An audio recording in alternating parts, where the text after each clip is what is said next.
Hi, I'm Margie Dangerfield. I'm a registered nurse, midwife, and independent Zinzino partner.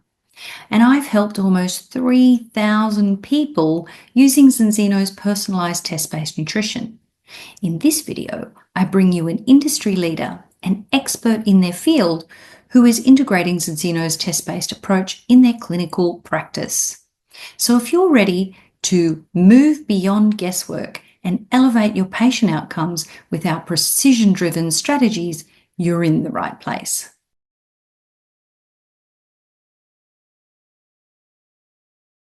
Well, welcome everyone, and thank you so much for joining us this evening, this morning, wherever you are in the world.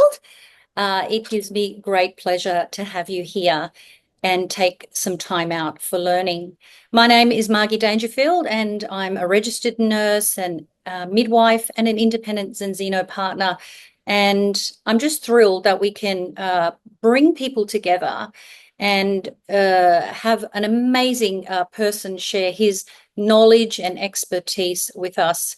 I'm absolutely thrilled to have Dr. Paul Clayton join us. Thank you so much for joining us this morning for you, Paul, in Miami. Much, many hundreds of miles, thousands of Away. miles further Yeah. north, but Oh, the Miami time zone. oh, right. Okay, fantastic. Okay. So for those of you that don't know Paul, I'm going to just give a brief introductory. Paul is an extraordinary man, and he is actually the former chief of section on food and health at the Royal Society of Medicine in London. He is a former fellow at the Institute of Food, Brain and Behaviour at Oxford. He's currently a visiting professor of preventative nutrition at the Institute of Interdisciplinary Medicine in Moscow. He's also the Chief Scientific Officer of Zinzino, Lyma Life in the UK, Redge Chemicals in UK and France, and Gencor Pacific in Hong Kong and USA. Paul is also an author, published many papers. He's a speaker, and he has an extraordinary blog. So for those of you that would like to learn more from Paul, I would encourage you all to go to drpaulclayton.eu. I love your blog. So thank you so much, Paul, for your time this evening. You're very welcome. And those of you who have followed me know that I'm very often asked to talk about public health, and that is yet again the theme for this morning's or this evening's talk. But if you visit my blog, you'll see that my interests are very much wider than that. I'm interested in very many specialized areas of health, but today we'll talk about public health in general. And the reason, I suppose, that so many people find this topic relevant is because when you look around you, almost everyone either has a chronic degenerative condition or knows someone very close to them, friends or family who have one. And they've become so common that many people nowadays believe mistakenly that they are simply part and parcel of the normal aging process. There is this belief that as you get older, it's inevitable that your very systems will run down, whatever that means, and you will become more at risk of heart disease, cancer, or osteoporosis, or dementia. The list goes on and on. But it turns out that, well, I think I used to believe that.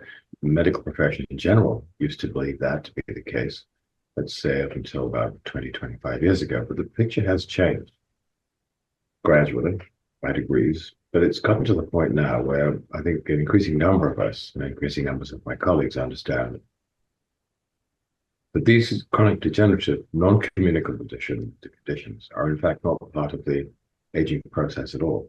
And they don't have to occur as you get older. They are, in the majority of cases, in about 9 out of 10 cases, the results of a form of poisoning, chronic intoxication, which is due to our very abnormal lifestyle. Abnormal in the sense that we're our patterns of physical activity, and in particular, the diet that we have chosen to eat, well, that has been foisted upon us, is very far away from the diet and lifestyle that we evolved with, and one that is actually conducive to good health. Now, I'm not going to argue that we should all we should all attempt to live like our Neolithic ancestors. It's simply not practical. Um, and even if we were committed enough to want to do that, it would be extremely expensive, logistically extraordinarily complex. And so what my science has been focusing on, and the science of many of my colleagues too, it's fair to say, I don't want to take all the credit for this, is to find ways of taking what is important to our health from the diets of the past and reinterpreting in a way that people could use, incorporate into their lives today. Now, in order to do that, in a meaningful sense, you have to try, first of all, to find out what it is about the modern diet and lifestyle that is so damaging. So without further ado, let me start a screen share, and I'll go through a quick presentation, which will try to assemble some of the building blocks of this argument, and then show you what some of the solutions might be. So give me a moment. I'll just hit the screen share. Should be this one. And it should be this one. Perfect. Thank you. Yep. And the question I want to ask you, consider, is why is public health so bad today? And if we can identify what the problems are, what could we possibly do to improve it?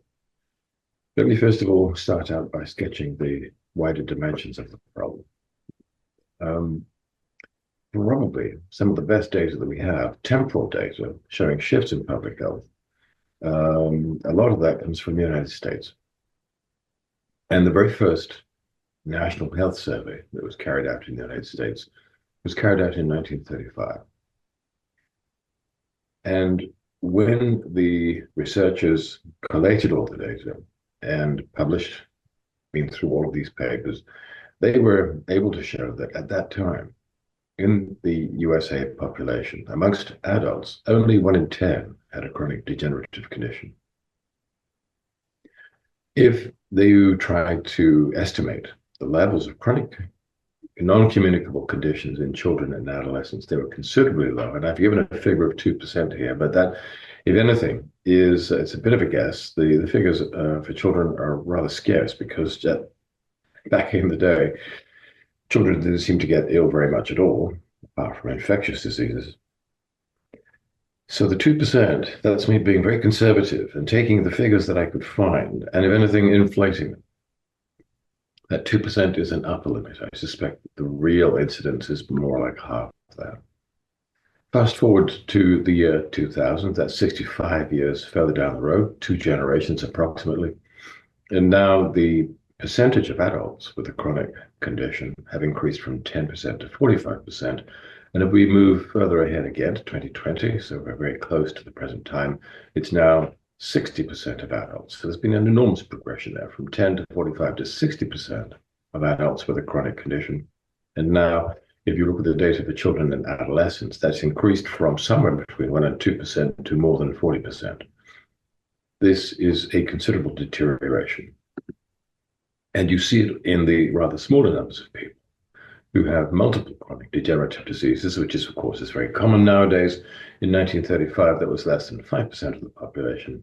In 2018, that was about a quarter. By 2022, that was 40% of the population. So again, the direction of travel is very clear. We are becoming considerably less healthy. Let's put that in graphic form. This is the rate of travel between 1935 and 2020. If we were to continue this projection and project this into the future, by about the year 2075, you have a situation where the entire population now has a chronic disease. That's how bad things are. And if we just look at one of these conditions, NAFLD, which is now known as MASLD, which is basically fatty liver disease, not caused by alcohol, but simply due to living a pathogenic lifestyle. You can see the same rate of travel, 1990, approximately 1 in 5 of the world's population. This is a global study. There's a huge meta-analysis. You can see at the top, it includes 2.5 million patients. By 2023, that was 40%. And again, the projections are extremely ominous. By 2040, it'll be 55.7% on, as I said, on current trends, which show no sign of changing. By 2080 or thereabouts, you will have a population, a global population, where almost everybody has fatty liver disease. Now, fatty liver disease is not in itself a serious condition, but if allowed to progress, and in many cases inevitably do, they move towards a cirrhotic condition characterized by scarring of the liver, and this is now considered to be a precancerous condition in the sense that it leads in a significant number of cases to various forms of liver cancer, which of course is a very serious condition indeed. On current trends, it's already almost impossible. It's already, you can't find enough livers to transplant into all people who need them. And even if you could grow them in petri dishes, you wouldn't have enough surgical teams to carry out the transplants. Why the liver? Well, the liver is interesting to me because it's an organ that's particularly good at regenerating itself. It's second only to the epithelial tissues in that regard. And the reason why it's so good at regenerating itself is because it is designed to absorb insults. Now, when you eat stuff that might not be particularly good for you, the organ that it hits after the intestinal tract, it's moved, absorbed into the portal circulation, and then it goes straight to the liver. So the liver is designed to be able to cope with insults and then regenerate. I mean, if I were to bring you into an operating theater and remove, let's say, 3/4 of your liver, in a relatively short period of time, a very large portion of the removed tissue would regenerate. But we're overcoming these natural reserves that the liver, which is, as I said, an organ that's extremely good at healing itself, we're overcoming those reserves. And this is a straw in the wind. What it's telling us is that we're damaging at the same time multiple other tissues which are not as good at healing themselves as the liver is. And we are seeing that in the increasing numbers of people presenting with other forms of chronic degenerative diseases. These are a few of them. All of these are increasing. I won't go into all of them because we don't have time. In Moscow, I give a lecture on each and every one of these conditions. And the point I want to make is all of these are becoming more common. And all of them, with the obvious exception of those diseases that you see very much, particularly in younger people, such as chronic illness in children. All of them, while increasing in frequency, are decreasing in latency. That is, we see them affecting younger and younger groups of patients. And I'll just pick out one. Type 2 diabetes is the very obvious case in point. This was formerly considered to be a disease of old age. When I went to medical school in 1968, we were taught that this was a condition I would expect to see in patients in their 70s, 60s, perhaps late 50s. And since then, of course, the situation has markedly deteriorated. We have a situation now in North America where 95% of the population show an extent of degree of metabolic skewing. And we see this particular condition emerging in younger and younger groups of patients in their 20s, in their teens, even in preteens. And this year, we've reached a kind of milestone in the sense that type 2 diabetes has become more common than type 1 diabetes, even in young children and adolescents. So this is a terrible first. The other point I want you to note is, if you hadn't already, this is an alphabetical list. It goes from A to E, which implies that there's more to come. And yes, there are. These are all increasing as well. These two are increasingly occurring in younger patients. We've only gone from E to O. And here's a few more from P to T. This is not a complete list. All of these conditions, all of them, increasing in frequency, decreasing in latency. They're all chronic degenerative diseases, and now we're beginning to see increases in the incidence of certain infections as well, increases in bacterial, viral, and fungal infections. And this is manifesting also in increased numbers of hospital-acquired infections and patients developing sepsis. Some people know this as septicemia. Here's a list of some of the conditions. It's an extensive one. This is not all due to Anthony Fauci and his colleagues at Fort Detrick and the Wuhan laboratory. Some of these are genuinely emerging. There have been probably other incidences of laboratory releases, accidental, perhaps in some cases even deliberate. But it looks very much as if our immune systems are being degraded as well. Hardly surprising. I went through this whole long list.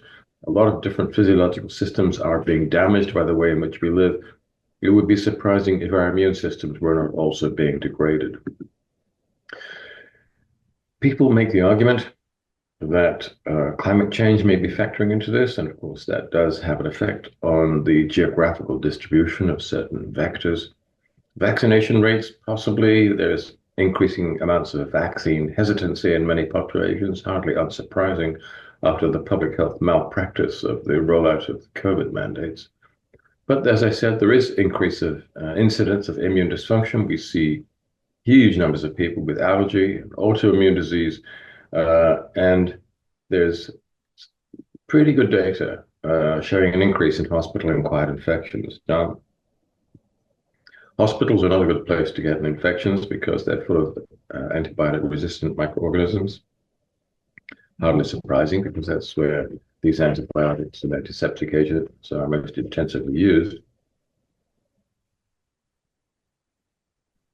But really, that's been the case for a long time. And the fact that hospital-acquired infections are increasing suggests that the people coming into this environment are less able to resist infection than they once were.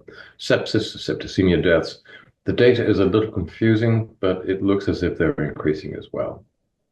Now, for something that's decreasing, all of our physiological systems are being degraded. There's actually rather good evidence. This is a huge meta-analysis here, by the way, that our central nervous systems are not functioning as well as they used to.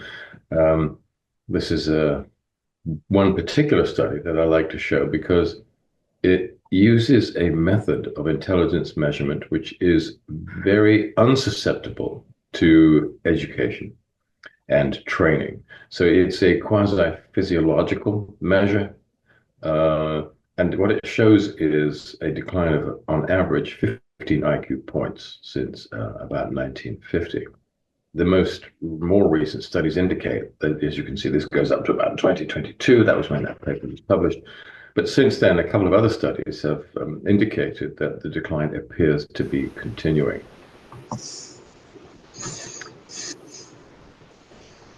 I think we have an issue with Glenn's laptop. That's my, yeah, thank you, Glenn, for switching that on. So I think we should be concerned about this. I think you see some of the signs of this reduction in intelligence in the incredible coarsening of the public debate. But let's not get political about this. But we should be concerned at least about our children, if that is, we're going to have any at all, because this background of intoxication, poisoning, is affecting yet another physiological system, the reproductive system. This is another meta-analysis showing the average decline in sperm counts over time. Since 1970, there's been a decline of almost 60%. That the red trace at the end is more recent data. It shows that, if anything, the decline is steepening. What this means is we're seeing increasing numbers of males with subclinical infertility and complete infertility, which is why more and more couples require assistance to conceive. This is one of the reasons why there are there's probably another reason why we're seeing increasing numbers of people presenting with gender dysphoria. Testosterone levels have fallen because clearly it's the testes that are being affected by our lifestyle, which manifests in reduced spermatogenesis, but it manifests also in reduced steroidogenesis. In other words, the testes are no longer capable of making testosterone. Testosterone is what makes a man male. but it's also an anabolic hormone, a key anabolic hormone. And low testosterone is associated with increased mortality. Men with low testosterone die earlier. But it is also, of course, very much to do with various masculine attributes. And the fact that testosterone levels are declining in men may well be factoring into the increased numbers of patients presenting with gender dysphoria. At the same time, the toxic lifestyle is contributing, paradoxically, to increased levels of testosterone in significant numbers of women. So you have to wonder whether this is one of the reasons, apart from sociocultural trends, why we're seeing so many younger people in particular who are very confused about their gender. But equally importantly, some would say more importantly, this has an impact on populations because people who are less fertile, by definition, having less children, all kinds of reasons for this. I'm not saying that it's simply to do with changes in sex hormone levels, but look at what's happening at reproduction rates. If you look at that dotted line, I don't know if you can see this, it's very faint on this slide. In order for a population to maintain itself at a constant level, each couple has to have about 2.2 children. This is where the phrase 2.2 children and a dog come in. To allow for those couples who don't have children, those people who don't become involved in productive, in relationships that have children at all, and to include natural wastage. 2.2 children per couple is what a population is required to produce in order to maintain itself at a constant rate. And if you look at this graph, the OECD average is now below 2. And this is why populations are falling almost all over the world. And the latest WHO predictions are speculating, I think, with a robust evidence base that by about 2080, many of the countries, most of the countries in the world, will have population reductions of between a third and a half. These are not planned.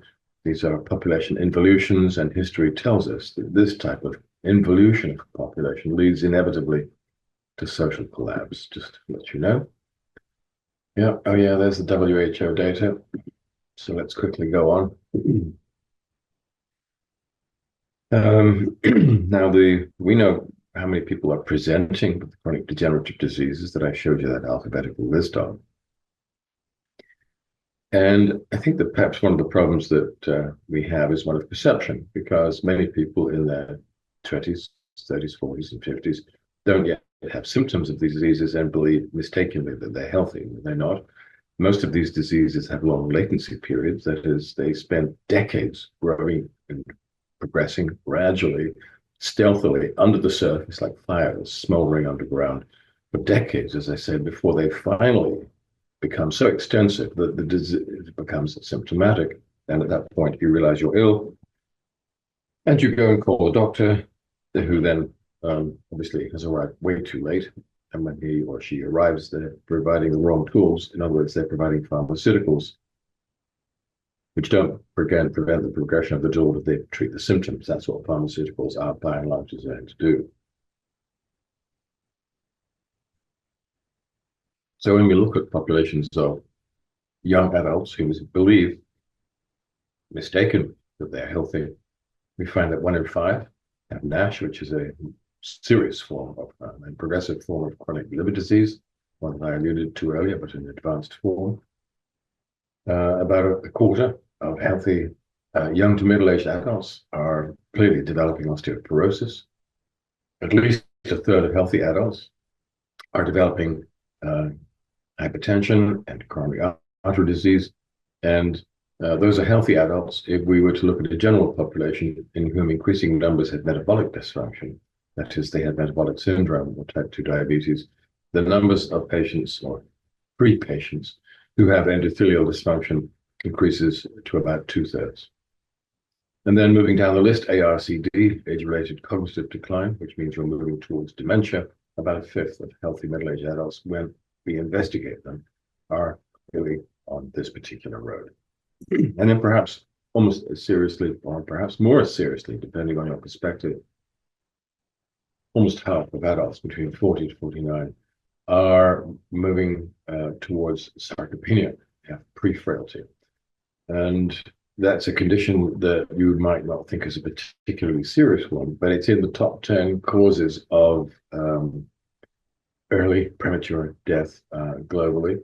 It increases the risk of all-cause mortality, and it's a very significant cause of morbidity and mortality. Now, as I said, you might think that these signs of developing disease simply reflect the aging process. That's not true, because when we look at vestigials, and these are people who live typically in out-of-the-way parts of the world where modern existence has not yet had a chance to take root. We find that in people who are living a lifestyle that is more akin to the lifestyle that we evolved with, they do not develop coronary artery disease. In fact, as they get older, their blood pressure does not rise. They don't develop insulin resistance. In men, the prostates don't grow. In both sexes, the kidneys do not lose their ability to form concentrated urine, which might sound trivial, but in fact is very serious because it leads to chronic dehydration, which accelerates the aging process. And in both sexes, the brains, and in particular the hippocampus and parts of the prefrontal cortices, do not deteriorate with age. And if you look at these communities, such as the Hadza in Bolivia, a very intensively studied group who live a very much more what you might call natural lifestyle. They don't really get dementia as they age at all. Very little evidence for that. They simply do not age in the way that we do. Their physiological systems do not decay and degrade in the way that we do. And that is the proof that the patterns of aging that we think of as normal today are in fact not normal at all. They're an artifact. Sorry, Randall, if you could switch off your microphone, I'd appreciate that. Thank you. So I think we've reached the end of a particularly unproductive road. We have developed an extraordinarily unhealthy lifestyle, and we've sought to paper over the cracks with toxic and increasingly expensive pharmaceutical products, resulting in a situation where more and more of us are sick, disabled, are spending the last 5, 10, 15, 20% of our lives in a condition of chronic degenerative disease, and therefore unable to live productive lives. Even if we had healthy economies, we could not support this. And we certainly don't have healthy economies, thanks in no small measure to the malign nature and idiocy of our so-called political elites, who are nothing but elites at all. In order to really identify the causative factors here, we have to look at a little bit of time course. When did these degenerative diseases start to become important? And this is a very important slide that took me years to track down because it was hidden away in an NIH library. It was originally developed by a group called the Division of Vital Statistics at the National Center for Health Sciences. This center no longer exists. It's been subsumed into the NIH.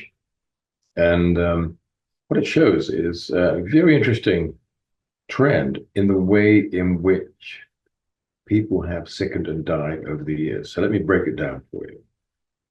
Those solid lines look at rates of death per 100,000 population in different age groups of infectious diseases. This graph appertains to diseases affecting the respiratory tract, but I could have shown you similar data for the gastrointestinal tract disorders. So the infectious diseases would be things like influenza, tuberculosis would be very important. And the numbers of people dying from those diseases you see are declining from 1940, continued to decline past 1960. This is very little to do with immunization or antibiotics. The decline had been carrying on for much longer than that, and it was really due to changes in, well, amongst other things, population density and housing. So those have been declining for a long period of time. The dotted lines show the numbers of people dying from non-communicable degenerative diseases. So that would include things like COPD, like lung cancer. And you can see they're creeping up since 1950, around about 1950. In the early 1950s, they change over. And now the chronic degenerative diseases have become dominant. The infectious diseases continue to fall away. So what happened in 1950? Now, as I said earlier, these chronic degenerative diseases take quite a long time to develop. So really, we should be looking at events that happened at least a decade before that. And what happened in 1940? Well, that was when we start to see the introduction into the national diet of foods which have different names. Some people call them brown foods for obvious reasons. They're sometimes called industrial foods or ultra-processed foods. And this is the diet that is causing the huge increase in chronic degenerative conditions because it's poisonous. And it's not just me saying this. This is the IMHEB, which is Institute of Health Metrics and Evaluation. They crunch the big numbers and they publish papers fairly regularly and pretty much always come to the same conclusion. It's the poor diet that we're now eating that is the biggest cause of early death, which means premature, which means avoidable death globally. And so you have this situation where doctors today have become very separated. They're working in their different silos, and so you have neurologists, neurologists treating, for example, neurodegenerative conditions with their types of expensive, toxic, and rather ineffective drugs. You've got oncologists treating cancers with their expensive, toxic, and rather ineffective drugs, and so on and so forth. My thesis would be that they're all ignoring the elephant in the room. They're actually treating different manifestations of the same underlying problem. And the reason why we've got into this mess is partly because of medical training, and it's partly because of the pharmaceutical model, which has led us a long way down the wrong road. It's time to look instead at what the diet is doing to us, because it's clearly the diet that is intoxicating us. And what we've come to understand is that it affects our genetic capacity, not our genomes, of course, well, only to a very, very limited extent, but it's affecting our epigenome. That is the way in which our genes are up and down regulated, which then has profound effects on almost every aspect of our cellular and systemic physiology. It affects our metabolism, meaning the sum total of all metabolic reactions that take place inside us, and that includes the microbial metabolome that's within the gastrointestinal tract largely, but not exclusively. Now, it's impossible, really, to measure the effects of specific foods. Very difficult, because if you analyze the numbers of different compounds in the foods that you eat, let's say you take a breakdown of what's on the shelves of your local supermarket in all the different foods, it has been estimated, well, more than estimated, this is actually a very informed estimate, that they contain a total of probably between 85 and 95,000 different molecules. And all of these molecules are affecting us in some extent. But it creates a lot of noise. There's a lot of variables. So there's been a concerted attempt to find out whether behind this curtain of variables, you could identify a smaller number of mechanisms whereby this modern diet and lifestyle is causing the damage to us that I've listed in the previous slides.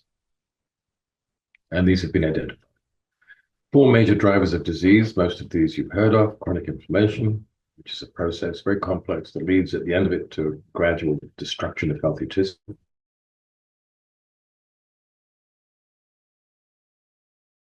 It means you're very lacking in the cofactors that you need to repair the damage that was caused by the chronic inflammation. So more destruction, less ability to repair it, which means that over time you get the slow destruction, loss of functional healthy tissue. And this, of course, is a process that is at the core of most chronic degenerative disease. Then 2 more. One of these is dysbiosis. Dysbiosis describes a condition where the population of microbes, predominantly, but not exclusively, in the large intestine becomes distorted. You're eating the wrong foods, those bacteria are getting the wrong nutrients. You start growing populations of microbes in the intestines which are not conducive to your health at all, causing local and subsequently systemic problems. And finally, glycemic mismatch, which describes a situation where you're pouring more glucose into your bloodstream because you're eating too much sugar and starch and not removing it enough, which means you're not physically active enough. The liver has some storage capacity. It's very limited. Throughout recorded and pre-recorded history, your skeletal muscles were a far more important tool for removing excess glucose from the bloodstream. But of course, that refers back to historical periods when we were far more physically active than we are today. So the combination of an industrial diet and low energy lifestyle creates these problems, makes everything worse. And this has now been shown, all of these factors, to be involved in every one of the chronic non-communicable conditions that I've listed earlier in the talk. So this is a gloomy picture in a way, but I would say that at the same time it's very optimistic, because now, instead of trying fruitlessly to identify specifically unhealthy foods and trying to remove them from our diet, well, you can't do it because it's not very often, it's not specific foods, it's the overall balance, it's the overall compound makeup of the diet that you eat. But once we have identified a rather limited number of drivers of disease, these are the four main ones, there's a few minor ones, but these are the four major ones, we can start to think about antidotes. So let's take them in turn. This is chronic inflammatory stress. This is the most complex slide in the sequence, so don't worry, but I'll quickly talk you through it. Those dual lines across the top of the slide are a cartoon of depicting a cell membrane. That's the lipid bilayer that constitutes the cell membrane. And those little molecules in there, those little, sort of spheres with tails, they represent phosphatidyl phospholipids. And into those phosphatidyl phospholipids, you integrate fatty acids. For example, arachidonic acid, which is an omega-6 fatty acid, over on the left, that's in the orange sphere. Not really a sphere, is it? And over on the right, you've got icosapentaenoic acid and docosahexaenoic acid. Those are omega-3 fatty acids over on the right. And the numbers, or the percentage of omega-6s on the left and 3s on the right in the cell membranes is a reflection of the ratio of those fatty acids in your diet. And you need both of them. Now, if you have been attacked by a microbe or you suffered physical trauma, that's the inflammatory challenge, that lightning bolt up in the top left. You need to be able to mount an acute inflammatory response. That's a defensive reaction, entirely productive. You need to be able to do that in order to live. And what happens is an enzyme called phospholipase A2 comes along and starts breaking those phosphatidyl phospholipids in the membrane down, releasing mediating compounds such as eicosanoids and cytokines. And if you have a lot of arachidonic acid, or enough, in your cell membrane, you form pro-inflammatory mediators. They drive the inflammatory sequence. You have local heat and redness and swelling and pain, the classical signs of acute inflammation. And the immune cells come in and they start to kill off the pathogens and they start to help to resolve the damaged tissue, entirely healthy. But once the threat has been neutralized, you need to switch off that inflammation sequence, and you do that with the omega-3s over on the right. And when these omega-3s break down, they form various compounds, so resolvins, protectins, morescins, things like that actually stop the inflammation once the threat is gone. And this is happening to you hundreds of times a day. It's always been switched on and off. Usually it's very in very small degrees. You're meeting these challenges, you're dealing with them, you don't even know it's happening. Sometimes, of course, the acute inflammation becomes more obvious. If you've got a splinter under the skin, which you can't immediately resolve, the acute inflammation will remain until the splinter is removed. So the omega-6s over on the left and the omega-3s on the right, you need them both. You need them in the right proportion, and you can think of them in terms of the accelerator on the left and the brakes of a car. You need both, and you need to be able to use them appropriately in order to navigate the streets of the city in which you live, or for your body to be able to navigate the slings and arrows of life. This is normal. But this is not the whole story. As I said, the omega-6 to 3 ratio is very important. You don't want to have too much 6. You don't want to have too little. You need to have enough of the right 6s and enough of the 3s as well. And as I said, it's these lipid mediators that are involved in the early stages of the sequence because they trigger edema, redness and swelling, and pain. But your immune cells in the affected tissue are doing other things as well. They're shedding little particles called exosomes, and those exosomes contain various enzymes. They can also contain various pieces of genetic information. But perhaps the most important of these enzymes, from the point of view of the topic that we're talking about now, they're called matrix metalloproteases. And they cause enormous tissue destruction if you release them in excessive amounts, which is why a healthy diet will not only give you the right 6 to 3 ratio of the fatty acids, but also will give you enough of these compounds, which are polyphenols. And the polyphenols keep the matrix metalloproteases under control. They inhibit them using via a classic enzyme inhibitory mechanism, but they also have an epigenetic effect. The polyphenols have the ability to switch off the genes or turn them down, the genes that code for the matrix metalloproteases. So this is a good diet. Under this condition, you can create an acute inflammatory reaction when you need to, but it will not become excessive. It won't lead to the excessive destruction of healthy tissue. What has the modern diet done to us? Well, firstly, it has vastly increased the 6 to 3 ratio, which means that the first phase, this inflammatory cascade is overheating. The second thing the modern diet does is it removes the polyphenols, which means the second phase is overheating too. And now you have chronic inflammation because your immune cells are releasing those very destructive matrix metalloprotease enzymes into the tissues and breaking down the extracellular matrix. So this is a mesh of microfibers that runs through every cubic micrometer of your body. This is what holds all your cells together. You've heard of collagen, but there's more than one collagen. There's a dozen different types. And in fact, there's around 300 different microfibers. This is very differentiated. It's extraordinarily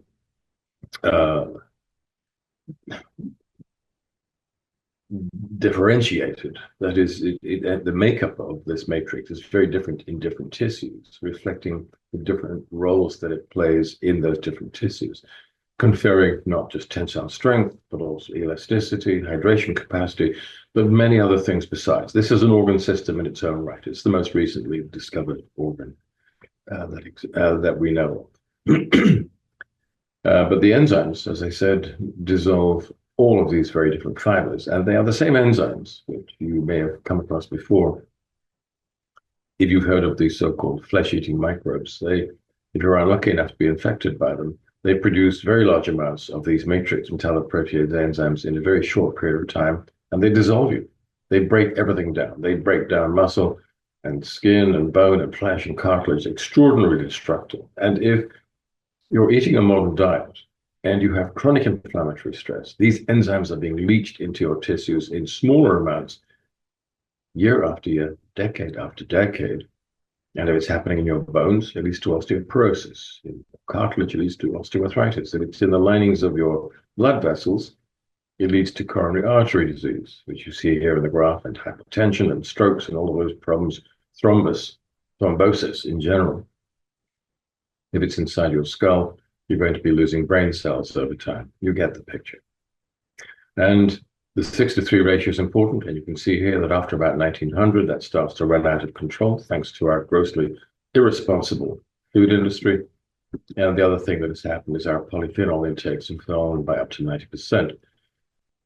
So it's not surprising that so many people have chronic inflammatory stress, and it's not surprising at all that increasing numbers of people are developing chronic degenerative non-communicable disease and developing at younger ages. And these are the people who are poisoning you, the products you love and the brands you trust. But you shouldn't trust them, because these people are creating a food universe, as we call it, that is extraordinarily toxic because it has the wrong 6 to 3 ratio. Far too much omega-6 fatty acids, seed oils in particular. So that's part of the problem. It's not the whole problem. Some people think it is. It isn't. It's a small part of the problem. These foods also have a pathological lack of polyphenols. Don't have time to go into the reasons for that, but levels of polyphenols have fallen dramatically. And then the food industry takes away two other groups of compounds which exacerbate the problem. These are also very important anti-inflammatory compounds, all gone, largely gone. And then the food industry replaces them with these compounds, which are in different ways pro-inflammatory. So it's hardly surprising, the public health trends that I showed before, if we are all being affected by chronic inflammatory stress, it's not surprising that our different tissues are being degraded, damaged, and are failing prematurely. This is a diet that will kill you before your time. But it doesn't just cause chronic inflammatory stress, it is also starving you at the same time. It causes malnutrition. Now, not typical textbook malnutrition. This is what medics know about, type A. And you think of starving children in Africa who may have kwashiorkor, calorie deficient. They may also have very or pellagra, because the diet is characterized by calorie deficiency, protein deficiency, and also absolute deficiencies in one or perhaps more micronutrients. And the reason why we know about deficiency syndromes associated with certain key nutrients is that very typically these are nutrients we don't store particularly effectively in the body, such as the water-soluble vitamins, and hence our medical ancestors knew about scurvy, very pellagra, and things like that. But that's not what we see today. We see a situation where, because people aren't eating very much, we're not so physically active as we used to be, and because the modern diet fills us with empty calories, foods with no nutritional value, and I'll show you some of those in a minute. We're low in everything except calories. And these are the foods that contribute to that kind of thing. Lots and lots of calories, but very little nutritional value. So they tend to be very low in not just vitamins, and for North Americans, those I know that you refer to them as vitamins, and trace elements or minerals, as some of you know them as, but also very many other essential and conditionally essential micro and borderline micronutrients. So a whole range of phytonutrients, such as xanthophylls and carotenoids and polyphenols and omega-3s, of course. There's none of those here. Here's another dreadful example. Supposedly healthy foods for children. You might as well be feeding them confectionery. Ice cream. Yep, I'm afraid that's another ultra-processed food. Lots and lots of calories, lots of sugar, very little nutritional value. And of course, we love these foods. They're designed to be addictive, but they are contributing to chronic inflammatory stress and type B malnutrition. And this is one of the worst. And I'm not just singling out Coca-Cola, but the sugar-sweetened carbonated beverages in general. And the reason why I'm showing this picture is that just look at Father Christmas there, or Santa Claus, however you know him. He's obviously made the cardinal error that any dealer would warn you about: never get high on your own supply. He's clearly been drinking too much Coca-Cola. And as a result, he's obese, probably has diabetes, and not a single tooth in his head. That's a terrible food product. All calories all the time, no nutritional value whatsoever. And the point I want to make here is that this is not the traditional Father Christmas. Father Christmas originally, or Saint Nicholas, if you know your history, if you look at pictures of him prior to the 20th century, he was characteristically portrayed as this rather lean, ascetic-looking figure trudging through the winter landscape, very often accompanied by Zwarte Piet. Together they would look for the good children and reward them, and the bad children would be punished. Well, we don't approve of that sort of thing anymore. And so we've come up with a new version of Father Christmas. This is, in fact, an advertising man's dream of Father Christmas created for the Coca-Cola Company in 1934. It's a modern aberration of an older myth.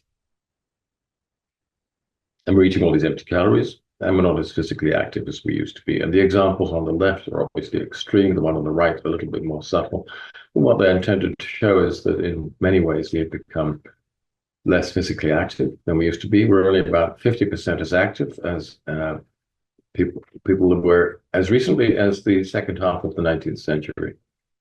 So our intake of different foods has declined. The foods contain less nutritional value. We end up with type B malnutrition. So you have chronic inflammation, you have type B malnutrition and dysbiosis, which I'll come to in a minute, which is why these very characteristic victims of type B malnutrition, you can't see it yet, but they already contain in their bodies the seeds of those diseases, which will over time become clinically important, which will manifest themselves, will come to the surface as a chronic degenerative disease and lead to these patients becoming dependent on the pharmaceutical industry for the rest of their foreshortened and degraded lives. All kinds of evidence to support this. Lots of studies done by people all over the world showing that increased consumption of these ultra-processed foods increases the risk of cancer, type 2 diabetes, early death. It's dose-related. We can factor in dementia. That's now also been shown to be the case. And if you're eating this terrible diet, you are at more risk, should you develop COVID, of becoming the worse for it. We know that it increases immunological aging, causes increased inflammation and sepsis. We talked about sepsis earlier. Full disclosure, that's a preclinical study. It turns out that rats love the same junk foods that we do, and when they eat them, they become the accelerating process. The aging process is accelerated, and they become sick and die prematurely, just as we do. And then most recently, in 24, a paper by Esposito et al. Showing that the more of these foods you eat, the more you age biologically. And this is measured doing a multi-omal analysis. If you look at all the different metabolic sequences and genomic changes, the more of these types of foods you eat, the more you accelerate towards disease and death.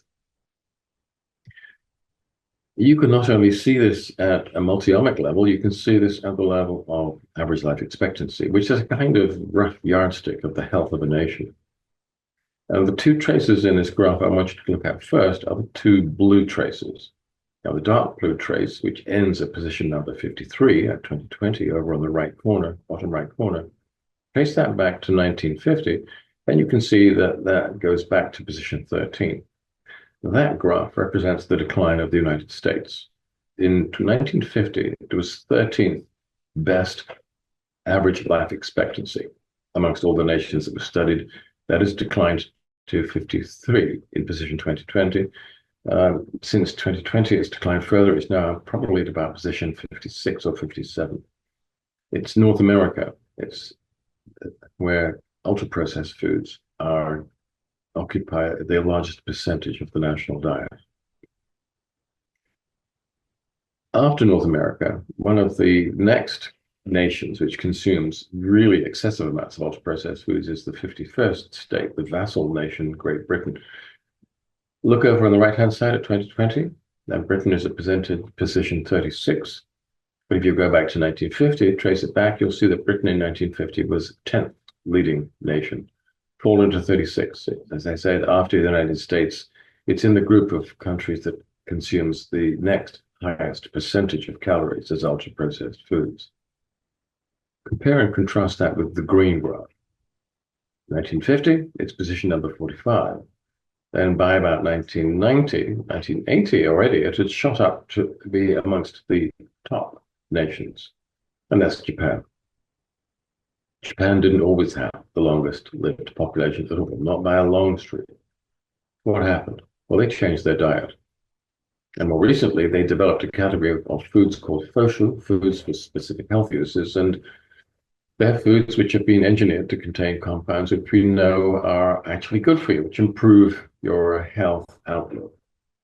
And you can see the result. Moved from 45 up into routinely in the top 3, and they've achieved this without necessarily building more hospitals or recruiting more medical personnel or even consuming more pharmaceuticals. They've done it simply largely by improving their diet, which is the safest, cheapest, and most delicious way of improving your health prospects. So let's take a typical denizen of the year 2025. And let's assume that this person is foolish enough to be eating large amounts of ultra-processed foods, in which case you probably wouldn't be so slim, but that's beside the point. But if he's eating a diet which has a very high 6:3 ratio and insufficient polyphenols, he will have chronic inflammatory stress, which may manifest as arthritis, or it may manifest as essential hypertension or coronary artery disease. It might show up as fatty liver disease, or something worse. It could show up as chronic obstructive pulmonary disease, or as a brain tumor, or depression, or anxiety, or migraine. Chronic inflammatory stress is closely associated with all of these conditions. And that's why I talked about the 5 wise doctors and the elephant in the room. They're all, in their own different way, treating different manifestations of some of the same underlying problems. But if this person is eating a modern diet, they also are eating a diet without prebiotic fiber, which means they have the wrong population of microbes in the large intestine and therefore in every other tissue, which causes huge problems locally in the gut because it causes local chronic inflammatory stress and other problems, but it also leads to secondary effects in the liver, in the cardiovascular system, and the neurological system as well, all kinds of other problems. This is someone in trouble. What do? Well, you can give them different types of drugs designed to treat these different conditions. Of course you can do that. But if you were logical, if you were being systematic in your approach, if you weren't slavishly following the dictates of the pharmaceutical industry, what you would do is you would improve the diet. You'd put the omega-3s and polyphenols back into the diet, reduce chronic inflammatory stress, and then you would start putting prebiotic fibers back into the diet to restore a traditional microbiota in the large intestine, which would then result in subsequent improvements throughout, not just in the gut, but throughout the body. So what are these prebiotic fibers? They're fibers in the diet that aren't for you, they're for your bacteria, because you cannot digest them. They pass intact through the small intestine into the large intestine, where the largest microbial population resides, and feed the green bacteria. These are commensals. You might think of them as probiotic species. And if you feed them with prebiotic fiber, they say thank you, and they produce postbiotic compounds, which have really interesting and positive effects on you. So they produce various compounds which improve immune function, which reduce cardiovascular stress. But one of them in particular, which has had quite a lot of publicity lately, is a short-chain fatty acid, very simple molecule called butyrate. And what butyrate does is it reduces inflammation locally and probably throughout the body, but it is also extremely good at killing cancer cells. So this is a very healthy configuration. You eat the fiber is eaten by the bacteria.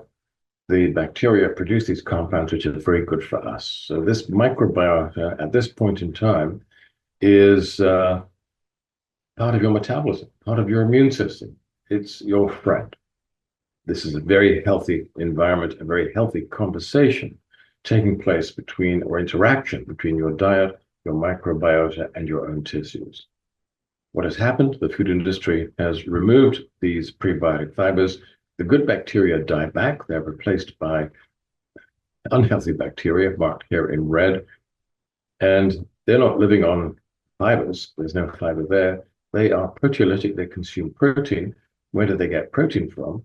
Well, if you're eating protein, that's all absorbed in the small intestine. So these microbes consume proteins called mucins, which effectively make up the mucus layer. And you can see that it's eroded, and these red microbes come into direct contact with your cells, the colonocytes. Those are the blocks at the bottom.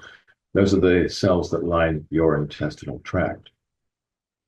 And that's not a good situation at all, because now not only are the bacteria not making butyrate, so no more anti-inflammation, no more cancer-killing compounds, and now the bacteria are coming into direct contact with your cells, causing enormous chronic inflammatory stress, which is going to cause all kinds of problems locally in the gut. And if they're sufficiently severe, the cells start moving apart. You now have leaky gut, and various toxic macromolecules, such as lipopolysaccharide, get into the portal blood system, move to the liver, very implicated in developing MASLD, or what we used to call NAFLD, and then leading to secondary problems in the cardiovascular system, the central nervous system, and everywhere else besides.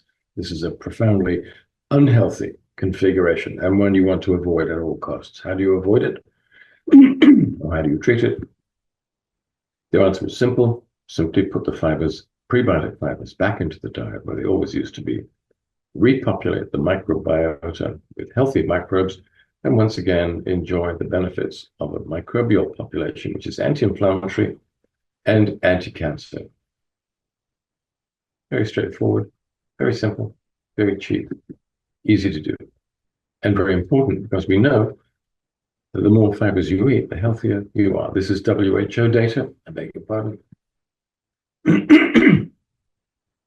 According to the WHO meta-analysis, if you're consuming higher fiber intakes, this reduces early death by 30%, which is huge, and there's a breakdown of some of the ways in which you're protected. This is more than any drug can do. This is more than all the drugs in your doctor's portfolio can do. So eating more fiber is generally a good idea. When Hippocrates said that all disease starts in the gut, in the intestines, he wasn't completely right, but he was very, very close to the truth. Eating more fiber, having a healthier microbiota, healthier intestinal system is a very good idea. If you don't, those are the sequelae. And this is a very quick set of data showing you how far we have fallen. This is pre-Christian data, so we're looking at Neolithic data, really. Well, perhaps not Neolithic, but 2,000 years old data. And this is based on quantitative archaeological studies, pretty good work, I think, which indicated that back at that time, people were consuming certainly over 100 grams of prebiotic fiber a day. The experts came up with this figure of 140. I think they were probably largely correct. Were these people healthy? Well, we don't really know. We don't have any health records from that time, but if we come closer to the current day, we identify a population called mid-Victorians. This is a population I know very well. They were consuming an average of about 40 grams a day. And the interesting thing about this population is they lived as long as we do, but they had almost very, very little chronic degenerative disease at all. All the diseases that we know today, most of them were recognized at that time. They could be diagnosed at the point of death, but they only occurred at rates of about 10% of what we see today. They were consuming about 40 grams a day, so they still had a healthy microbiota. They had no IBS, no IBD that we can even identify. The rates of colorectal cancer in that period were so low that the surgeons of the day were able to determine familial descent. That is, today, almost everybody who's colorectal cancer has become so common, you can hardly see anymore who's got a genetic risk factor. 150 years ago, they could identify families who were at risk because it was only those families with genetic risk factors who developed colorectal cancer. So where are we today? 4 grams. From 140 to 40 down to 4 grams a day. Of course, we have a terrible microbiota. Of course, we have more inflammatory problems in flooding the intestines. Of course, we have more cancer and all of the other problems that I related to you before. So this is what a prebiotic fiber looks like. It's a carbohydrate, but one that we cannot digest. This is a very short chain one called phos, fructooligosaccharide. It's a small molecule, so the bacteria eat it up very quickly. Too quickly, really, to have a lasting effect. So we just use this in very small amounts to start the reaction. We add larger amounts of inulin. It's a larger molecule, so it's metabolized more slowly. And by the way, both phos and inulin you can obtain from sources such as chicory root. Larger molecule derived from oats. Larger molecule, so the fermentation, the reaction is slower. Larger molecule, again, resistant starch. You can get this from all kinds of sources, such as green banana. Reaction very slow indeed. You need all 4 because once this blend enters the large intestine, everything's moving, of course. So the phos starts the reaction. It starts to switch over the population of microbes from unhealthy to healthy in the ascending colon, and then the inulin takes over, and then the beta-glucans, and then the resistant starch. And in this way, you maintain this transformation of the microbiota through the ascending, transverse descending sigmoid colon all the way through to the rectum. And you're transforming the whole microbiota. And at this point, everything that was going wrong, they start to go right instead. So here we are. I'm going to finish things off talking about antidotes. We can address the problem of chronic inflammatory stress with a combination of omega-3s and the right polyphenols. You can't do it with omega-3s alone. They simply don't work. You need the polyphenols too. We can address the problem of dysbiosis with a blend, a time-release blend, if you will, of fermentable carbohydrates, the ones I've listed. You can address the issue of type B malnutrition with a very broad spectrum compound formulation, a support program, if you will, which contains not just the vitamins and minerals. This isn't your typical multivitamins. We know they don't work. You need to add all the key phytonutrient categories as well. And glycemic mismatch, that's something you can do yourself. Less sugar, less starch, more exercise. And for those who can't or won't, there are AMPK upregulators, which are effectively exercise in a capsule, which will do the same thing. Metformin is one, which was now a drug, of course, but it was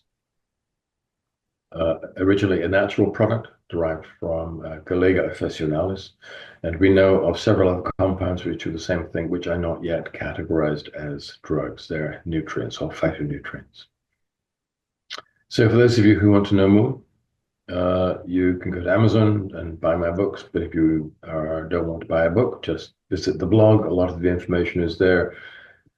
Very heavily referenced. At the moment, the blog is resting because I've taken time out to work on some very complex mediconomic papers, which are going to take maybe 3, possibly 4 months or so. Once I've finished those, I will probably go back to the blog and start writing the very heavily referenced and rather idiosyncratic posts that some of you may already be familiar with. So that's it. It's been a long haul. Thank you for being patient enough to stay with me. Oh, no, thank you, Paul. Really appreciate such an informative presentation. Like, we're always, just in awe of the information that you can deliver. And to have over 80 people on the call just shows me that there's such a interest in the work that we're doing with Zinzino, which is putting together these nutritional strategies as the antidote to the drivers of chronic illness. So really appreciate and value your time. Thank you so much for all the work that you're doing and the support that you give me and the people here in Zinzino. So yeah, just wanted to let you know how much we value you. Thank you.